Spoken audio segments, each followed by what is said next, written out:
Put Kool-Aid in your emergency survival kit. If you work or play in the snow, you should have an emergency signal in your kit, and Kool-Aid really is one of the best.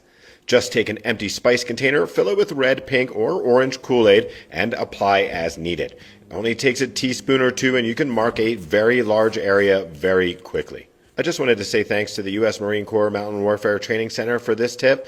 You see, I was contracted to teach a 10-day course there back in 2012, and that's where I learned this really cool method. My name is Thomas Coyne. I'm a professional survival instructor. I hope you like and share this message.